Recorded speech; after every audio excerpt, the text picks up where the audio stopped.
आज राजस्थान में जो संकट चल रहा है, सियासी संकट जो चल रहा है, उसे हल करने की पूरी कोशिश की जा रही है।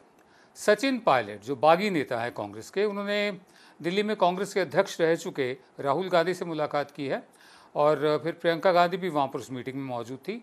माना जा रहा है कि मीटिंग करीब 2 से 3 घंटे तक चली। उधर कांग्रेस की जो इंटरिम प्रेसिडेंट हैं सोनिया गांधी, उनका जो कार्यकाल है वो आज यानी 10 अगस्त को ख़त्म हो रहा है।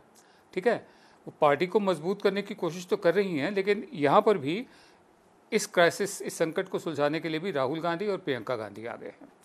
ठीक है, सोनिया गांधी के दूसरी बार पार्टी की कमान संभालने के बाद महाराष्ट्र, हरियाणा, दिल्ली और झारखंड में विधानसभा चुनाव हुए।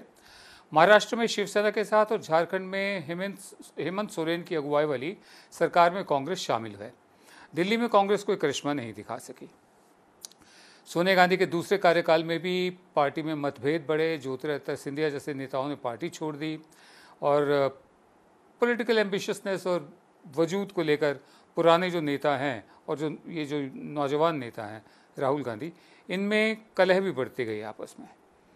सोनिया गांधी ने जो है कोरोना महामारी से निपटने में भी मोदी की नाकामी पर सवाल उठाए। राहुल गांधी भी सवाल उठाती जा रहे हैं।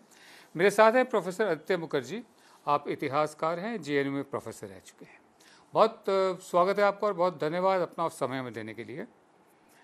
मेरा पहला सवाल ये है आपसे कि सोनिया गांधी का जो कार्यकाल है इंटरिम प्रेसिडेंट का, वो तो आज ख़त्म हो गया। उसके बाद उन्होंने राहुल और प्रियंका को ही आगे किया राजस्थान का संकट सुलझाने के लिए।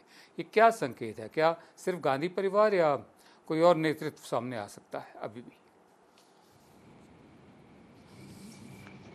देखिए, ये जो नेतृत्व का मुद्दा है, ये इसको और लटकाया नहीं जा सकता है। या गांधी परिवार से हो या बाहर से हो, जो भी हो, ये इतिहास, ये इन मौकों जो ऐसे ऐसे मौके मिल रहे हैं, ऐतिहासिक मौके हैं राजनीतिक के, वो चले जा रहे हैं। और यहाँ पे अभी नेता कौन बनेगा, प्रेसिडेंट कौन बनेगा, ये इशू ही नहीं सॉल्व हो रहा। ये तो बिल्कुल इनटॉलरेबल सिचुएशन है। ये इनको अब सॉल्व करना ही पड़ेगा। ये पार्टी के अंदर करें, जैसे भी करें, ये यंग और ओल्ड और ये और वो, ये मतलब साल हो चुका है। अब ये हद से बिल्कुल बाहर हो चुका है। पब्लिक बिल्कुल टॉलरेट नहीं करेगी। सारे देश की आंखें हैं कि ऑपोजिशन हो। देश में कोई ऑपोजिशन ही नहीं है। सरकार जो मर्जी करके चले जा रही है। कश्मीर हो जाता है, कोई बोलने वाला नहीं है। कोरोना के पीड़ित मर रहे हैं, कोई बोलने वाला नहीं है। पत्रकार आप जैसे और कितने और बुद्धिजीवियों पे वार हो रहा है, कोई बोलने वाला नहीं है। इस सिचुएशन में अब हम सोच ही नहीं सकते कि अब लड़ाई सिर्फ हो रही है कि लीडर कौन बनेगा। एकजुट होकर काम नहीं कर सकते हम। ऑपोजिशन को क्या हो गया? ये कैसा डेमोक्रेसी है जिसमें ऑपोजिशन ही नहीं बची है? जी, बहरहाल मैं आगे बढ़ता हूँ। राजस्थान में तो जो होगा सो होगा। हम जानते हैं कि मतलब जो सचिन पायलट के भी जो बागी विधायक हैं, उनमें भी बेचैनी बढ़ती जा रही है। कम से कम 8 से 10 विधायक वो केसी वेणुगोपाल के संपर्क में रहे हैं और सचिन पायलट खुद अहमद पटेल से बात कर रहे हैं। आज तो खैर राहुल और प्रियंका से भी बात हो गई है उनकी।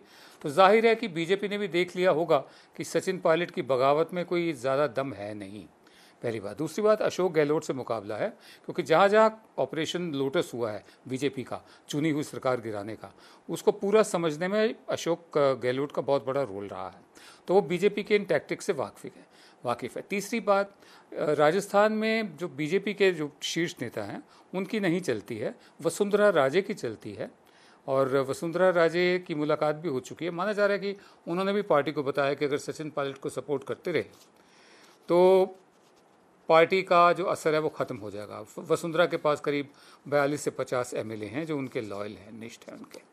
वापस कांग्रेस पर अगर आए तो जैसे प्रोफेसर आदित्य मुखर्जी बता रहे थे, विपक्ष बिल्कुल गैर मौजूद है और एक विपक्ष की ज़रूरत है। ऐतिहासिक मौका है। लोकसभा चुनाव में पार्टी की हार की जिम्मेदारी लेते हुए राहुल गांधी ने अध्यक्ष के ओहदे से इस्तीफ़ा दे दिया था। इसके बाद 10 अगस्त पिछले साल 2019 को सोनिया गांधी को इंटरिम प्रेसिडेंट चुना गया था। कांग्रेस का कहना है कि फिलहाल सोनिया गांधी ही पार्टी के इंटरिम प्रेसिडेंट बनी रहेंगी। अभिषेक मनु सिंह भी हैं कांग्रेस के। उनका कहना है कि ये सही है कि सोनिया गांधी को पार्टी के इंटरिम प्रेसिडेंट की जिम्मेदारी संभाले 1 साल पूरा हो रहा है, लेकिन इसका मतलब ये नहीं कि ये ओहदा खाली हो जाता है। CWC में कांग्रेस वर्किंग कमेटी में बात चल रही है, इसका जो भी नतीजा निकलेगा वो सामने आ जाएगा। उन्होंने कहा कि कांग्रेस का जो कॉन्स्टिट्यूशन है पार्टी का, उसमें जो भी लिखा हुआ है पार्टी उसको फॉलो करेगी, उसके लिए वो कमिटेड है, प्रतिबद्ध है। मेरा आपसे दूसरा सवाल है, जैसा आपने कहा कि ऐतिहासिक मौके भी हैं। पिछली बार काफ़ी माथापच्ची के बाद भी कांग्रेस को नया अध्यक्ष नहीं मिला था, सोनिया गांधी को अंतरिम अध्यक्ष बनाया गया था। क्या आपको लगता है कि इस बार कुछ नया होगा? देखिए, हम उम्मीद नहीं छोड़ सकते हैं। इस वक्त सिवाय कांग्रेस और एक दो लेफ्ट पार्टीज के ऑपोजिशन तो कुछ बची ही नहीं है। रीजनल पार्टीज हैं, पर नेशनल लेवल पे तो कुछ बचा नहीं है। ये किसी ना किसी तरह इसको सॉल्व करना ही पड़ेगा। चाहे मैंने कहा कि ये जरूरी नहीं है कि गांधी परिवार का ही कहीं हो, परंतु अगर कांग्रेस में गांधी परिवार के अलावा किसी को चुना जाता है और उसमें आपस में और बगावत हो जाती है। वैसे ही कांग्रेस तो इतनी फैक्शनल फाइट्स के लिए फेमस है। अब अगर गांधी परिवार के बाहर यही उनको डर है कि उनके बाहर से किसी को एक को चुना जाए तो बाकी सब उसी पे लड़ पड़ेंगे। अगर ऐसी बात है तो गांधी परिवार से ही किसी को ले, पर जो भी करे तो सही। ये और लटकाया नहीं जा सकता है। जी जी। अभी राहुल गांधी ने फिर से कांग्रेस अध्यक्ष बनने के लिए हामी नहीं की है, हालांकि तमाम मुद्दों को लेकर वो काफ़ी एक्टिव हैं। कोविड-19 के बारे में उनकी बातचीत जो है एक्सपर्ट्स के साथ, वो भी ऑनलाइन उन्होंने वीडियो जारी किए हैं। चीन को लेकर जिस तरह से सवाल खड़े किए राहुल गांधी ने, उससे भी उनकी गंभीरता बढ़ी है। पॉलिटिकल एक्सपर्ट्स का मानना है कि राहुल गांधी को अपनी राजनीति ज़मीन पर उतारनी होगी, सिर्फ वर्चुअल वर्ल्ड में ट्वीट करके या वीडियोस के ज़रिए नहीं, ज़मीन पर। ऐसे नेता कौन हैं जो ज़मीनी हों? जो नौजवान नेता हैं वो सब पैराट्रूपर्स हैं, छाताधारी हैं, ऊपर से आए हैं, अपने अपने पिताओं की वजह से आए हैं। तो चुनौती तो ये है कि जो कांग्रेस का जो वर्कर है, जो स्थानीय लेवल के नेता हैं, उनमें कॉन्फिडेंस पैदा करना होगा। और इस वक्त इतिहास के सबसे कमज़ोर मुकाम पर भी खड़ी है कांग्रेस, और जैसा प्रोफेसर मुखर्जी ने बताया, ऐतिहासिक मौका भी है उसके सामने खुद को रीइन्वेंट करने का, पुनर्जीवित करने का, और जिसका फ़र्ज़ बनता है। ठीक है। मेरा आखिरी सवाल आपसे ये है,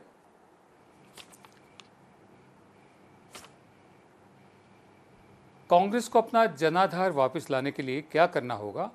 क्या वाकई में ये जो राहुल गांधी के इर्द गिर्द जो लोग हैं, जिनके बारे में राहुल गांधी ने एक दफ़ा कहा भी था कि राहुल गांधी ने कहा था कि कमलनाथ, अशोक गहलोत और चिदम्बरम ने पार्टी से ऊपर अपने बेटों को रखा है। तो ये जो पुत्र मोह है, जैसे धृतराष्ट्र को भी हो गया था, आजकल मैथोलॉजी को कोट करते हैं हिस्ट्री की जगह, तो आपको लगता है कि मतलब ये जो राहुल गांधी के जो विश्वास के लोग हैं, ये कांग्रेस को रीइन्वेंट कर सकते हैं, या कुछ और स्ट्रैटेजी चाहिए जो खड़ी हो जाए कांग्रेस जिससे? देखिए, जैसे आपने शुरू में कहा विनोद जी कि राहुल गांधी ने हर एक इशू पे एक पोजीशन लिया, स्टेटमेंट दिए। स्टेटमेंट्स बड़े अच्छे थे, लॉजिकल रीजन्ड स्टेटमेंट्स थे, परंतु उस पर कोई एक्शन नहीं है। ये सिर्फ ये मतलब उस पर राजनीति कहाँ हुई? अगर आप एक स्टेटमेंट ही देते, वो तो आप भी बहुत अच्छे स्टेटमेंट देते हैं, कई बार तो और भी अच्छे स्टेटमेंट दे देते हैं, तो पर आप राजनीतिक लीडर तो नहीं बन गए हो। पर ये जो जमीनी तौर पे उसको लाना, उसके लिए एक कंसिस्टेंसी चाहिए। ये कहना गलत है कि राहुल गांधी सिर्फ स्टेटमेंट दे सकते हैं, जमीन पे नहीं लड़ सकते। गुजरात के इलेक्शन में लड़े थे, एकदम जमीन पे जाके लड़े थे, ये कई बार ही करे, पर जीते नहीं। इसका मतलब ये नहीं कि उसको आप छोड़ के चले जाओ। और जो क्रिटिसिज्म है पार्टी के अंदर लोगों का, ये हर एक पार्टी में ही होता है, ये तो कोई खास बात नहीं है। राहुल गांधी पहले लीडर नहीं है जिनको ये नहीं फेस करना पड़ रहा, गांधी जी के टाइम से भी चलता आ रहा है। ये पुत्र मोह और पितृ मोह और ये सारे मोह, अंकल, चाचा, मामा, ये तो हमारे ट्रेडिशन में ही है। तो ये तो कोई नई बात नहीं है। तो इसको लेके आप पॉलिटिक्स को कैसे छोड़ के चले जाओगे कि भाई ऐसा हो रहा है इसलिए मैं नहीं आता? ये नहीं हो सकता। आपको उसको साथ लेके यू विल स्टिल हैव, आपको फिर भी कोई रास्ता निकालना पड़ेगा कि ये सब होते हुए भी हम अपने जो आदर्श है उनको कैसे आगे करें। सिर्फ आदर्श अपने बता देने से बात नहीं बनती, वो बताने वाले आप और हम, कई लोग और भी हैं। इसको पॉलिटिसाइज कैसे किया जाए?